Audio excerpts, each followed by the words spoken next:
Welcome back to Dronacharya IAS YouTube channel. This is our daily newspaper video, जहां हम रोजाना the Hindu newspaper के must read articles ऐसे news articles जो हमारी यूपीएससी प्रिपरेशन पर्सपेक्टिव से इंपॉर्टेंट हैं, उन न्यूज़ आर्टिकल्स को इस वीडियो लेक्चर में ब्रीफली कवर करते हैं। तो आज है 11 मार्च। देख लेते हैं कि आज के न्यूज़पेपर में हमारे लिए कौन कौन से इंपॉर्टेंट न्यूज़ आर्टिकल्स हैं। आज इस वीडियो में हम बात करेंगे इंडिया के इलेक्शन कमिश्नर के बारे में। नाउ रीज़न बीइंग हेडलाइन और न्यूज़ ये है कि हमारे इलेक्शन कमिश्नर ने रिज़ाइन कर दिया है। सो फ्रॉम हियर अगर हम इसे हमारे स्टैटिक पोर्शन से रिलेट करें, so the topic of understanding the constitutional provisions behind the chief election commissioner and the election commissioner, किस तरह उनकी अपॉइंटमेंट होती है, कंडीशंस ऑफ सर्विस क्या है एंड रिमूवल या रेजिग्नेशन कैसे हो सकता है, इन कुछ प्रोविजंस के ऊपर लाइट थ्रो करेंगे। और ये टॉपिक हमारे लिए इसलिए भी इंपॉर्टेंट है बिकॉज लेटली हमारे पास एक नया एक्ट आया है which is the chief election commissioner and other election commissioners appointment, condition of service and term of office act. तो ये रिसेंटली एक्ट भी पास हुआ है और हमारे पास आज न्यूज़ पे ये है कि इलेक्शन कमिश्नर ने रिज़ाइन कर दिया है। तो इसीलिए जो बेसिक कॉन्स्टिट्यूशनल पर्सपेक्टिव से हमें क्लैरिटी होनी चाहिए वो हम यहाँ पे देखेंगे, जानेंगे कि इस एक्ट के अंदर कौन कौन से प्रोविजंस आए हैं when it comes to the appointment और the removal of the election commissioners. So ये टॉपिक हमारे पॉलिटी पर्सपेक्टिव से काफ़ी इंपॉर्टेंट हो जाता है। अपार्ट फ्रॉम इट हम लास्ट वीडियो में भी बात कर रहे थे कि हो सकता है 10 मार्च के दिन इंडिया और EFTA नेशंस के बीच में एक फ्री ट्रेड पैक्ट जो है, एक फ्री ट्रेड एग्रीमेंट जो है वो साइन हो जाए। और हमने कल की वीडियो में भी ये बात डिस्कस की थी कि जब भी हम EFTA की बात करते हैं तो इसमें 4 यूरोपियन कंट्रीज़ आते हैं, ऐसे कंट्रीज़ जो कि यूरोपियन यूनियन का हिस्सा नहीं है। यूरोपियन यूनियन का हिस्सा ना होकर इन चारों कंट्रीज़ ने अपनी एक अलग एसोसिएशन बनाई है, जिस एसोसिएशन को कहा जाता है EFTA, European free trade association. और इसमें वो 4 कंट्रीज़ कौन कौन से थे लास्ट वीडियो में भी देखा था, इस वीडियो में भी डिस्कस करेंगे। एंड हमारे बीच में एक फ्री ट्रेड एग्रीमेंट जो है वो साइन हो गया है with a commitment of investing $100 billion. तो ये ऐसा पहला फ्री ट्रेड एग्रीमेंट है जिसमें ऐसी इन्वेस्टमेंट की कमिटमेंट इंक्लूडेड है। तो इसकी कुछ और फाइन डिटेल्स को हम यहाँ पे समझ लेंगे। इसके अलावा आज की इस वीडियो में हम डिटेल में बात करेंगे एक न्यू टोल कलेक्शन सिस्टम के बारे में। देखिए ये डिस्कशन बार बार आती है कि इंडिया में बहुत जल्द satellite based toll collection system जो है वो आ सकता है। तो यहाँ से हम जानेंगे, देखो ये टॉपिक हमारे ना पेपर 3 पर्सपेक्टिव से इंपॉर्टेंट हो गया कि satellite based toll collection system कैसे वर्क करता है। और सेकेंडली हमारे पास करंटली हम टोल कैसे कलेक्ट करते हैं, वी हैव फास्टैग टेक्नोलॉजी। आप जानते हैं ये बात कि फास्टैग्स लगे हुए हैं और फास्टैग्स की हेल्प से टोल को कलेक्ट किया जाता है। तो क्या डिफरेंस होगा सैटेलाइट बेस्ड कलेक्शन में और फास्टैग में, वो हम यहाँ पे समझेंगे and what is the need of it, that will try to figure it out. Apart from that recently India में गोल्डन लंगूर्स को लेकर सर्वे हुआ है और पाया गया है कि इंडिया में 7,396 गोल्डन लंगूर हैं। तो यहाँ से गोल्डन लंगूर हमारे लिए एक इम्पॉर्टेंट स्पीशी हो गई है। जानेंगे गोल्डन लंगूर के बारे में, इनका हैबिटेट कहाँ पे है और इनके थ्रेट्स क्या हैं, किस तरीके से हम इन्हें कंजर्व कर रहे हैं एंड अल्टीमेटली इनका प्रोटेक्शन स्टेटस क्या है, IUCN लिस्ट में ये कौन सी कैटेगरी के अंदर डाला गया है। तो ये कुछ इंपॉर्टेंट पर्सपेक्टिव हम गोल्डन लंगूर के बारे में जानेंगे। एंड लास्टली देखेंगे रिसेंटली आई थिंक 5 मार्च के दिन यूरोपियन यूनियन ने एप्पल के ऊपर 1.8 बिलियन यूरोस का फाइन इम्पोज किया। एंड ये जो फाइन था ये एंटी ट्रस्ट रेगुलेशंस के बेसिस पे किया गया। तो जानेंगे, डिटेल में समझेंगे कि क्यों एप्पल को फाइन इम्पोज किया है यूरोपियन यूनियन ने, क्या होता है एंटी ट्रस्ट रेगुलेशंस। तो दीज आर सम टॉपिक्स जो कि आज की इस वीडियो में हम कवर करेंगे। तो चलिए शुरुआत करते हैं। फिर आज सबसे पहले बात कर लेते हैं इंडिया और EFTA के बीच में साइंड फ्री ट्रेड एग्रीमेंट के बारे में। ठीक है, अब देखिए कुछ स्टेप बाय स्टेप बातें क्लियर करते हैं। हमारा पहला स्टेप है ये जानना कि EFTA क्या है। EFTA जिसका फुल फॉर्म है European free trade association, European free trade association. और जैसा कि हमने कहा कि इस फ्री ट्रेड एसोसिएशन ये एक इंटर गवर्नमेंटल एसोसिएशन है, एक इंटर गवर्नमेंटल ऑर्गेनाइजेशन है जिसमें 4 कंट्रीज प्रेजेंट हैं. There are 4 countries in this particular association. और ये कंट्रीज कौन कौन से हैं, कोई कंफ्यूजन ना हो तो इसीलिए आज यहाँ पे मैप भी है. Let's find out. तो सबसे पहले आप यहाँ पे देखिए, वी हैव स्विट्जरलैंड. स्विट्जरलैंड के ही पास we have Liechtenstein. Then we have Norway and Iceland. So EFTA की फॉर्मेशन 1960 में होती है. 1960 में स्टॉकहोम कन्वेंशन आता है और स्टॉकहोम कन्वेंशन के बाद ये जो कंट्रीज़ हैं ये मिलकर अपनी एक एसोसिएशन बनाते हैं, ऑर्गेनाइजेशन बनाते हैं, जिससे कि जो कोशिश होती है वो यही होती है कि इन कंट्रीज़ के बीच में जो फ्री ट्रेड है और जो इकोनॉमिक इंटीग्रेशन है उसे प्रमोट किया जा सके. एंड अंडरस्टैंड दिस कि यूरोप में ऑलरेडी इस तरह की इकोनॉमिक यूनियन या फिर कस्टम यूनियन एग्जिस्ट करती है in the form of European union. और ये जितने भी चारों कंट्रीज़ हैं ये यूरोपियन यूनियन के मेंबर कंट्रीज़ नहीं हैं. And this EFTA European free trade association, ये ऑर्गेनाइजेशन EU के पैरेलली ऑपरेट करती है यूरोप में. ये चारों कंट्रीज़ मिलकर एक यूरोपियन सिंगल मार्केट क्रिएट करते हैं. So they are not a party to European Union which is a custom union. इसके अलावा अगर हम बात करें तो लास्ट 2 डिकेड्स में इंडिया और EFTA के इन कंट्रीज़ के बीच में जो ट्रेड हो रहा है वो स्टेडली इम्प्रूव हो रहा है. 2022 का हमारे पास डाटा है एंड उसके हिसाब से अगर हम कंबाइंड मर्केंडाइज ट्रेड देखें तो वो कुछ $6.1 बिलियन का रहा है इंडिया और EFTA कंट्रीज़ के बीच में. ठीक है जी. एंड अब देखो यहाँ पे हमने कल भी डिस्कस किया था कि जो प्राइमरी इंपोर्ट्स रहते हैं EFTA के, उसमें ऑर्गेनिक केमिकल्स, मशीनरी और फार्मास्यूटिकल प्रोडक्ट्स जो हैं वो मेनली रहते हैं. और इसी के साथ साथ इंडिया की तरफ से गोल्ड, मशीनरी, फार्मास्यूटिकल, इन सब का यहाँ पे मेन कंट्रीब्यूशन रहता है. अपार्ट फ्रॉम दैट जो सर्विसेज का जो ट्रेड है और FDI जो है इंडिया और EFTA के बीच में, वो भी एक सब्सटैंशियल लेवल तक पहुँच चुका है. Now talking about trade and economic partnership agreement, क्योंकि हम ये नहीं कह रहे हैं कि इंडिया और EFTA के बीच में एक फ्री ट्रेड एग्रीमेंट हुआ है, हम कह रहे हैं टेपा साइन हुआ है विच is a kind of free trade agreement. और इसका फुल फॉर्म क्या है? पहली बात तो ये TEPA is basically trade and economic partnership agreement. Trade and economic partnership agreement. अब यहाँ पे क्या चीज़ें आती हैं, इस चीज़ को ध्यान से समझेंगे. अब देखो, एक चीज़ तो ये हुई है कि इकोनॉमिक पार्टनरशिप एग्रीमेंट है, तो यहाँ पे सबसे पहले कमिटमेंट हमें देखने के लिए मिली है कि यूरोपियन ब्लॉक की तरफ से इंडिया में $100 बिलियन की इन्वेस्टमेंट आएगी इंडिया में over the period of 15 years. तो इंडिया के अलग अलग sectors, pharma sector, food processing, industries के लिए, इंजीनियरिंग के लिए, केमिकल्स के लिए, अलग अलग सेक्टर्स में $100 बिलियन की इन्वेस्टमेंट आएगी. और जैसे कि हमने पहले भी कहा, ये अपने आप में एक ऐसा पहला फ्री ट्रेड एग्रीमेंट है जहाँ पे इस तरह की इन्वेस्टमेंट की कमिटमेंट की गई है. ठीक है. एंड उसके बाद यहाँ पे आज के पेपर में ये चीज़ क्लियर की गई है कि अगर हम इस इन्वेस्टमेंट के क्राइटेरिया की बात कर रहे हैं तो यहाँ पे 15 ईयर्स का टाइम दिया गया है. लेकिन अगर 15 सालों में भी ये जो टास्क है, ये जो गोल है पूरा नहीं होता तो 3 साल का ग्रेस पीरियड दिया जाएगा. उसके बाद भी 2 साल के बाद और नेगोशिएशन की जाएंगी.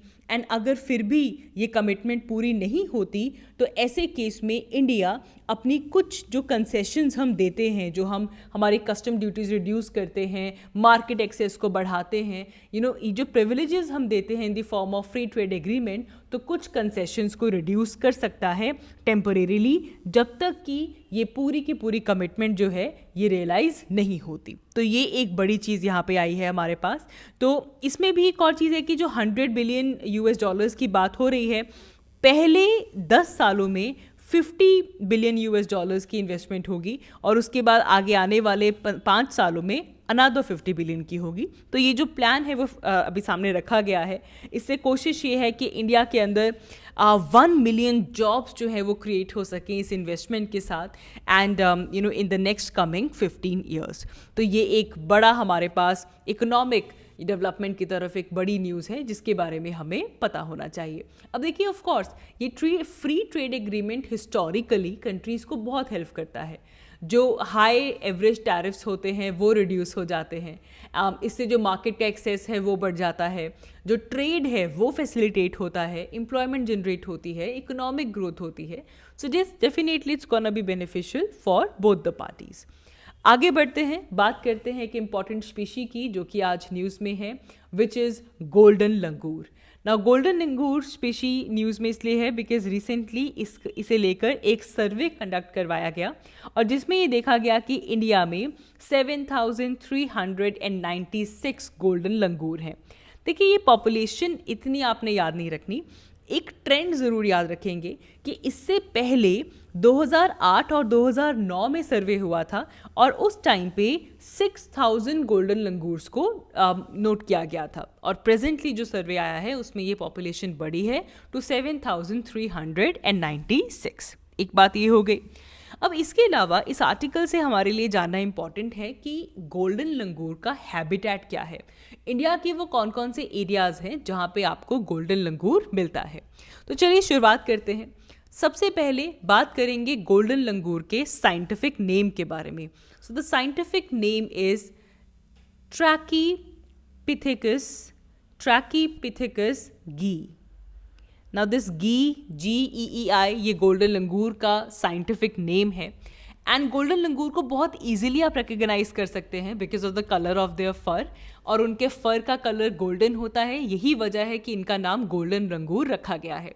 हालांकि ये ज़रूर नोट किया जा सकता है कि सीज़न के हिसाब से उनके फर का कलर चेंज होता है एंड ऑल्सो जोग्राफी, किस एरिया में वो रह रहे हैं इस रीजन के हिसाब से भी कलर चेंज होता है। इवन गोल्डन लंगूर्स में जो यंग वंस होते हैं they have different colour from the adults. Young one का जो कलर होता है फर का that is almost pure white, और जैसे जैसे वो मैच्योर होते हैं ये वाइट गोल्डन में कन्वर्ट होता रहता है। ये जो गोल्डन लंगूर्स हैं they are very dependent upon trees. ये जब फॉरेस्ट एरियाज़ में आप देखें तो ये अपर कनोपी जो होती है फॉरेस्ट की वहाँ पे रहते हैं और इसीलिए इन्हें लीफ मंकीज़ भी कहा जाता है। बिल्कुल बिल्कुल टॉप में रहते हैं। They are also called as leaf monkeys, ये बात याद रखेंगे।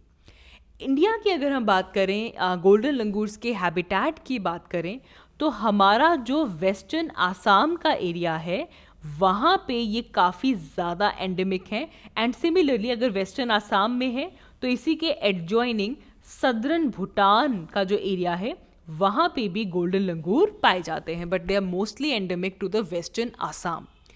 वेस्टर्न आसाम और जब हम क्या एरिया की बात करते हैं तो जो फुट हिल्स आती हैं हमारे हिमालयाज़ की, then there is Manas river, ठीक है। ईस्टर्न साइड पे इसकी बाउंड्री मार्क करती है मानस रिवर और वेस्टर्न साइड पे वहाँ पे एक रिवर है जिसका नाम है Sankosh river. Manas river and Sankosh river, इनके बीच में और इनके साउथ से पास कर रही होती है ब्रह्मपुत्र। ये आप एरिया देख रहे हैं।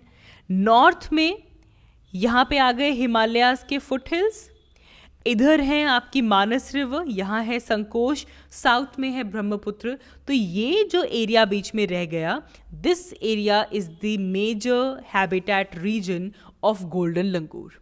और वही इस आर्टिकल में बताया भी गया है कि जो मानस बायोस्फीयर रिजर्व है और आसपास जो रिजर्व्ड फॉरेस्ट हैं जैसे कि रायपुर रिजर्व्ड फॉरेस्ट है, रायमोना नेशनल पार्क जिसमें इसको अपग्रेड किया गया है, और बहुत सारे रिजर्व फॉरेस्ट बेसिकली मानस नेशनल पार्क वाले एरिया में, वहाँ पे मोस्टली गोल्डन लंगूर्स आपको मिलेंगे। अपार्ट फ्रॉम दैट कुछ छोटे फॉरेस्ट हैबिटेट्स में ये फ्रेगमेंटेड भी हैं। अच्छा, इनकी काउंटिंग के लिए इस बार ब्लॉक काउंट मेथड को यूज़ किया गया। They have used block count method. अब इसमें क्या है कि एक एरिया को अलग अलग ब्लॉक्स के अंदर डिवाइड कर दिया जाता है। जैसे कि ये जो रीजन है जहाँ पे गोल्डन लंगूर पाया जाता है, इसे 51 काउंटिंग ब्लॉक्स में डिवाइड किया गया। फर्दर 50 हेक्टेयर्स के ग्रिड सेल्स में डिवाइड किया गया और टीम्स को इन पर्टिकुलर ब्लॉक्स में भेजा गया और उन्होंने यहाँ पे जाकर इनकी पॉपुलेशन को ऑब्जर्व किया। दूसरी चीज़ ये है कि ये जो पॉपुलेशन है इनको हम दो मेन कैटेगरीज में डिवाइड कर सकते हैं। एक है नदर्न एक्सटेंशन पॉपुलेशन, जो कि मोस्टली वेस्टर्न मानस बायोस्फीयर रिजर्व वाला जो एरिया है, संकोश रिवर से लेकर मानस रिवर तक, ये जो हमने बात की यहाँ पे प्रेजेंट है। इंडिया और भूटान के बॉर्डर से लेकर ये मानस और संकोश रिवर के बीच में, this is the northern extending area. यहाँ पे आपको सबसे ज़्यादा पॉपुलेशन मिलेगी गोल्डन लंगूर की। इसके अलावा थोड़ी सी पॉपुलेशन सदर्नली फ्रेगमेंटेड भी है, जो कि सदर्न एरिया में लाई करती है इस पर्टिकुलर रीजन से। ठीक है, अब यहाँ पे एक चीज़ को हाईलाइट किया गया इस सर्वे में, that is the unstable situation. Specially जो फ्रेगमेंटेड हैबिटेट्स हैं वहाँ पे गोल्डन लंगूर की एक अनस्टेबल सिचुएशन है। That is because of the absence of non breeding all male band. तो नॉन ब्रीडिंग ये कम्युनिटीज़ डेवलप हो गई हैं because there they have all male bands, female members नहीं हैं। तो इसी को लेकर इस सर्वे ने ये हाईलाइट किया that we need a corridor linkage, ताकि जो फ्रेगमेंटेड हैबिटेट्स हैं इनको हम जोड़ सकें। आप प्लांटेशन कीजिए, कनोपी ब्रिजेस बनाइए, ताकि ये जो फ्रेगमेंटेड एरियाज़ हैं ये आपस में कनेक्ट हो सके और ये जो हमारी एंथ्रोपोजेनिक इंटरैक्शंस हैं जो प्रीमेट्स फेस कर रहे हैं, वो जो हमारे पास एक वरीसम सिचुएशन आई है उसे हम यहाँ से रिकवर कर सकें। तो ये एक हमारे पास अलार्म जो है वो यहाँ पे रेज किया गया है। अच्छा, इसके अलावा प्रीलिम्स पर्सपेक्टिव से इंपॉर्टेंट चीज़ें नोट कर लेंगे कि अगर हम गोल्डन लंगूर की बात करते हैं तो इसका IUCN स्टेटस एंडेंजर्ड है, दे आर एंडेंजर्ड। ठीक है, एंड देन सिमिलरली अगर एंडेंजर्ड है तो साइट्स के ये अपेंडिक्स 1 में होगा, सबसे ज़्यादा इसे प्रोटेक्शन दी जाएगी। एंड सिमिलरली इंडिया का जो वाइल्ड लाइफ प्रोटेक्शन एक्ट है WPA ऑफ 1972, इसे शेड्यूल 1 में रखा गया है to give the maximum protection. ठीक है, तो ये चीज़ गोल्डन लंगूर के बारे में। आगे बढ़ते हैं, बात करते हैं इलेक्शन कमिश्नर के बारे में। रीज़न बीइंग रिसेंटली एक अनएक्सपेक्टेड रेजिग्नेशन आती है from the election commissioner Arun Goyal. ठीक है, एंड इसके बाद गवर्नमेंट की तरफ से ये आ रहा है कि बाय मार्च 15 जो न्यू इलेक्शन कमिश्नर हैं उन्हें अपॉइंट किया जाएगा। तो देखिए, कुछ ही देर पहले the chief election commissioner and other election commissioners का एक्ट जो है वो भी पास हुआ है, जिसमें इनकी अपॉइंटमेंट, इनकी कंडीशन ऑफ सर्विस और टर्म ऑफ ऑफिस की जो कंडीशंस हैं उनको अमेंड किया गया है। तो इसीलिए कुछ बेसिक कॉन्स्टिट्यूशनल प्रोविजंस का यहाँ पे जानना ज़रूरी है। देखिए, जब हम बात करते हैं चीफ इलेक्शन कमिश्नर की और साथ ही में इलेक्शन कमिश्नर जिनको हम बोल देते हैं अदर इलेक्शन कमिश्नर्स, तो इन्हें लेकर हमारे कॉन्स्टिट्यूशन में वी हैव पार्ट 15 जो कि इलेक्शन से डील करता है और इसमें there are only 5 articles, article 324 से लेकर आर्टिकल 329 तक। वी हैव दीज 5 आर्टिकल्स हमारे कॉन्स्टिट्यूशन में। एक चीज़ क्लियर कर लीजिए कि हमारे कॉन्स्टिट्यूशन में चीफ इलेक्शन कमिश्नर और इलेक्शन कमिश्नर्स को लेकर क्या अपॉइंटमेंट का प्रोसेस होगा ये ले डाउन नहीं किया गया है। एक proper legislative process lay down नहीं किया गया है। हमारा आर्टिकल 324 ये कहता है कि इलेक्शंस की सुपरिंटेंडेंस, डायरेक्शन और कंट्रोल का जो जिम्मा है वो इलेक्शन कमीशन को दिया गया है और इस इलेक्शन कमीशन में इलेक्शन कमिश्नर होंगे और इस इलेक्शन कमीशन में एक चीफ इलेक्शन कमिश्नर होंगे और अदर इलेक्शन कमिश्नर्स होंगे और इनका नंबर कौन डिसाइड करेगा? प्रेसिडेंट डिसाइड करेगा फ्रॉम टाइम टू टाइम जिस ज़रूरत के हिसाब से। तो ये चीज़ हमारे कॉन्स्टिट्यूशन में कही गई है कि इलेक्शन कमीशन देखेगा इलेक्शंस को और इलेक्शन कमीशन में एक चीफ इलेक्शन कमिश्नर होंगे और अदर इलेक्शन कमिश्नर्स होंगे जिनका number president time to time fix करेंगे। और यहाँ पे इम्पॉर्टेंट है हमारा रिसेंट एक्ट जो कि चीफ इलेक्शन कमिश्नर और इलेक्शन कमिश्नर्स की अपॉइंटमेंट, उनकी टर्म ऑफ ऑफिस और रिमूवल को लेकर है। तो बड़ा चेंज जो यहाँ पे अपॉइंटमेंट को लेकर आया है वो ये है। देखो, सबसे पहली बात, चाहे आप चीफ इलेक्शन कमिश्नर की बात करें या फिर अदर इलेक्शन कमिश्नर्स की बात करें, they will be appointed by the president. Appointment कौन करेगा? प्रेजिडेंट। ये पहले के जैसा ही है, लेकिन ये अपॉइंटमेंट होगी on the recommendations of a selection committee. अब ये चीज़ इंपॉर्टेंट है कि इसकी सिलेक्शन कमिटी के मेंबर्स कौन कौन होंगे। ठीक है, देखो जब हम सिलेक्शन कमिटी की बात करते हैं तो इसमें प्राइम मिनिस्टर होंगे। प्राइम मिनिस्टर के साथ साथ they would be a union cabinet minister, a union cabinet minister plus the leader of opposition। Leader of opposition, Lok Sabha में जिसकी लार्जेस्ट ऑपोजिशन पार्टी होगी। तो ये तीन मेंबर्स जो हैं, prime minister, union cabinet minister and leader of opposition, इनकी बनती है एक सिलेक्शन कमेटी। और ये सिलेक्शन कमेटी रेकमेंड करेगा कि इलेक्शन कमिश्नर या फिर चीफ इलेक्शन कमिश्नर के बारे में, और इन रिकमेंडेशन के बेसिस पे जो प्रेसिडेंट है वो अपॉइंटमेंट करेगा। सो इस रिसर्च कमेटी को कैबिनेट सेक्रेटरी जो है वो हेड करेंगे and they will propose the panel of names to the selection committee, and जिसके हिसाब से जो सिलेक्शंस हैं वो की जाएंगी। यहीं अगर हम इनके रिमूवल की या रेजिग्नेशन की बात करें तो पहले भी ऐसा था कि they can resign at any time, और एक और चीज़ है कि इनको रिमूव भी किया जा सकता है, और इनका रिमूवल जिस तरह से सुप्रीम कोर्ट के जज का रिमूवल होता है वैसे ही होगा। एंड एक और चीज़ है, अगर आप किसी इलेक्शन कमिश्नर के रिमूवल की बात कर रहे हो so they can only be removed on the recommendations of the chief election commissioner. ठीक है, तो ये कुछ नए चेंजेस जो हैं इसके बारे में आपको क्लैरिटी होनी चाहिए, बिकॉज ये दोबारा न्यूज़ में आया है। आगे बढ़ते हैं, बात करते हैं टोल कलेक्शन सिस्टम के बारे में। तो इसे लेकर ये बात आ रही है कि हमारे पास एक न्यू कलेक्शन सिस्टम आ सकता है, एक satellite based toll collection system आएगा, एंड इसे कहा जा रहा है ऑन बोर्ड यूनिट। इसके लिए क्या लाया जाएगा? ऑन बोर्ड यूनिट लाया जाएगा। अब देखिए, समझिए इस चीज़ को, अगर हम satellite based toll collection system work कैसे करेगा? डेफिनेटली इसके लिए सबसे पहले जो व्हीकल्स हैं इसमें GPS को इनेबल करना होगा। So we need GPS equipped vehicles. और इसी चीज़ को लेकर इस आर्टिकल में क्लियर किया गया कि जब हम GPS की इक्विपमेंट की बात कर रहे हैं जिससे कि टोल कलेक्शन को इनेबल किया जाएगा, रियल टाइम ट्रैकिंग की जाएगी व्हीकल्स की मूवमेंट की, और उसके बेसिस पे कि कितना स्ट्रेच यूज़ किया गया है टोल कलेक्ट किया जाएगा। तो इसके लिए इस आर्टिकल में कहा गया कि हम गगन को यूज़ करेंगे, वी विल यूज़ गगन। अब आप जानते हो गगन इंडिया की सैटेलाइट है, इंडिया का नेविगेशन सिस्टम है, तो गगन को यूज़ करके 10 मीटर्स के दायरे की एक्यूरेसी के हिसाब से जो GPS से जो व्हीकल्स को इक्विप्ड किया जाएगा। एंड साथ ही में इसके साथ साथ व्हीकल्स के अंदर एक ट्रैकिंग डिवाइस जो है वो फिट की जाएगी, जिसे हम कहेंगे on board unit, which is your on board unit, और ये बेसिकली GPS इनेबल्ड ही होगा। तो इसीलिए इसको बहुत सारे न्यूज़ आर्टिकल्स में OBU कह दे रहे हैं कि जो नया सिस्टम आने वाला है ये OBU होने वाला है। ऑन बोर्ड यूनिट इसके अंदर होगी, जो कि एक ट्रैकिंग डिवाइस होगी जिसमें लोकेशन को मैप किया जाएगा यूजिंग गगन, जो कि इंडिया की नेविगेशन सैटेलाइट है।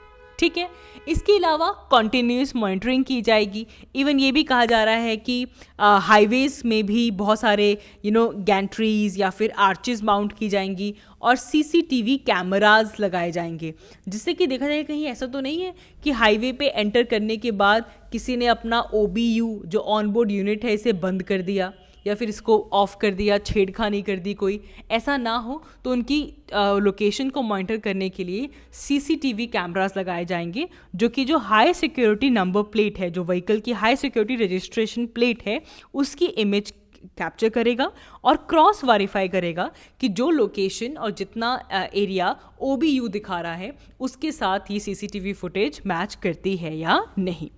अब इससे क्या है कि इससे जो हम आज के टाइम पे हम फास्टैग देते हैं, वी हैव टोल गेट्स पे खड़े होकर हम पूरा का पूरा स्ट्रेच के लिए जो है वो अपना टोल कटवाते हैं, इररिस्पेक्टिव कि हम कितना स्ट्रेच ऑफ हाईवे यूज़ कर रहे हैं, रोड यूज़ कर रहे हैं। तो जब satellite based GPS based toll collection अगर होगी तो सबसे पहले कहीं पे भी बैरियर नहीं होगा, बैरियर लेस मूवमेंट होगी और यूजेज के हिसाब से जो टोल है उसे रिड्यूस किया जाएगा। अब देखो, आज के टाइम पे जो फास्टैग सिस्टम है, अब ये इंपॉर्टेंट है कि जो प्रेजेंट सिस्टम है वो किसके ऊपर डिपेंड करता है। तो हमारा जो फास्टैग का जो सिस्टम है ये रेडियो फ्रीक्वेंसी आइडेंटिफिकेशन के ऊपर बेस्ड करता है। रेडियो फ्रीक्वेंसी आईडी, वो जो फास्टैग का आप जो लगाते हैं कार्ड, उसमें रेडियो फ्रीक्वेंसी आईडी है जो कि हर व्हीकल के लिए अलग है, उसके बेसिस पे ऑटोमेटिक टोल डिडक्शन होती है। लेकिन जो हम आगे आने वाला सिस्टम है वो किसके बेसिस पे होगा, वो जीपीएस के बेसिस पे होगा। डिफरेंट हो गया यहाँ पे हमारे पास। अब देखिए, टोल डिडक्शन फास्टैग में जब आप टोल बूथ पे पहुंचते हैं उस टाइम पे होती है, लेकिन जीपीएस बेस्ड सैटेलाइट बेस्ड के अंदर आपका कंटिन्यूअस जीपीएस ट्रैकिंग चलता रहेगा और उसके बेसिस पे टोल डिडक्शन की जाएगी। अच्छा, एक और चीज़ है, जब हम फास्टैग देखते हैं तो फास्टैग स्कैनर्स लगाने पड़ते हैं टोल बूथ्स के ऊपर, लेकिन जीपीएस बेस्ड में, सैटेलाइट बेस्ड में हमें ऐसे फिजिकल टोल बूथ्स की ज़रूरत नहीं पड़ेगी, टोल प्लाजाज नहीं बनाने पड़ेंगे। सोली जीपीएस ट्रैकिंग के बेसिस पे जो टोल है उसे लिया जा सकता है एंड बहुत जल्द इसकी इम्प्लीमेंटेशन होगी। हालांकि इस आर्टिकल में तो कहा जा रहा है कि before the model code of conduct for the 2024 general election हो सकता है कि सैटेलाइट बेस्ड टोल सिस्टम है ये हमारे पास आ जाए। तो देखिए, of course GPS based system के फ़ायदे बहुत ज़्यादा हैं। इंफ्रास्ट्रक्चर का एलिमिनेशन हो रहा है, आपको टोल बूथ की ज़रूरत नहीं है, अननेसेसरीली जो ट्रैफिक कंजेशन होता है वो रिड्यूस हो जाएगा, इंफ्रास्ट्रक्चर कॉस्ट कम हो जाएगी, प्लस जब व्हीकल्स की कंटिन्यूसली ट्रैकिंग होगी तो एक्यूरेटली टोल कैलकुलेट होगा कि उन्होंने एक्चुअल डिस्टेंस कितना जो है वो ट्रैवल किया है। प्लस इस जीपीएस में बहुत सारे वाइडर कवरेज आ जाएगा, डिफरेंट टोल रेट्स जो हैं, डिफरेंट सिस्टम डिस्टेंसेस जो हैं, उसके हिसाब से टोल जो है वो लिया जाएगा। तो येस, डेफिनेटली इसके जो फ़ायदे काफ़ी ज़्यादा हैं। ऑपरेशनल फ्रेमवर्क को लाने के लिए सबसे पहले हमें जो हमारा ग्लोबल नेविगेशन सैटेलाइट सिस्टम है, जीपीएस जो है, उसे सबसे पहले इनेबल करना होगा। व्हीकल्स के ऊपर ऑन बोर्ड यूनिट्स लेकर आनी होंगी जिससे कि जो बैरियर फ्री मूवमेंट है वो यहाँ पे हमें मिल सके। तो ये कुछ बातें आपको न्यू टोल सिस्टम के बारे में पता होनी चाहिए। लास्टली बात कर लेते हैं ईयू की। तो यूरोपियन यूनियन ने एप्पल के ऊपर, एप्पल कंपनी के ऊपर 1.8 बिलियन यूरोस का फाइन इम्पोज किया है। रीज़न बीइंग, ये फ़ाइन लगाया गया है because of anti trust fine. Anti trust fine इसलिए बिकॉज एक इन्वेस्टिगेशन हुई जिसमें कंपनी है स्पॉटिफाई, उन्होंने एप्पल को एक्यूज़ किया था कि वो पर्पसली स्पॉटिफाई के कस्टमर्स को पेमेंट के ऑल्टरनेटिव ऑप्शंस नहीं दिखा रहे हैं, जो शायद सस्ते ऑप्शंस हैं जो कि उनकी वेबसाइट पर जाकर किए जा सकते हैं, उन पेमेंट ऑप्शंस को एप्पल शो नहीं करता।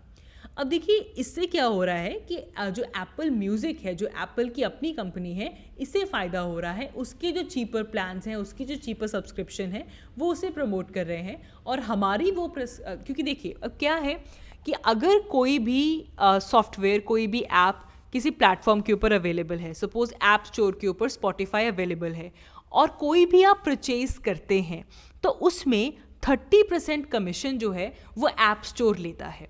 तो इसीलिए क्या होता है कि जो शायद एप्पल की बेसिस पे जो ऐप्स आप ले रहे हैं वहाँ पे जो कॉस्ट है किसी सब्सक्रिप्शन प्लान की वो बढ़ सकती है, लेकिन वेबसाइट से अगर आप बाय कर रहे हो तो वहाँ पे कोई कमीशन नहीं देना पड़ेगा। तो हो सकता है थ्रू वेबसाइट बाइंग जो कॉस्ट है वो कम हो।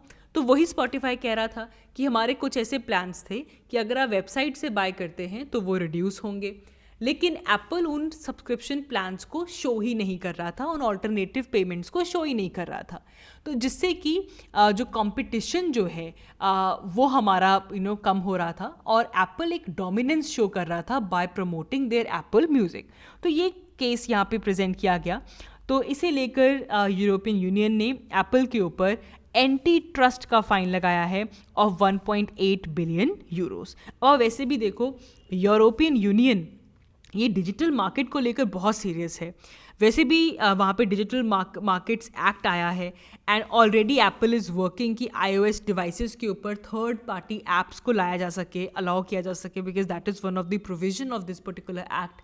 और उसी के चलते ये जो एंटी ट्रस्ट फाइन जो लगा है ये आपको शो करता है कि किस तरीके से एक एंटी स्टेयरिंग प्रोविजंस को कंट्रोल करने के लिए कि अनफेयर ट्रेडिंग कंडीशंस ना हो, अनफेयर प्लेइंग फील्ड ना हो, तो इसके लिए ये फ़ाइन जो है वो इम्पोज किया गया है।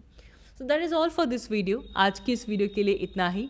Thank you so much for watching. I will see you all in my next one. Thank you.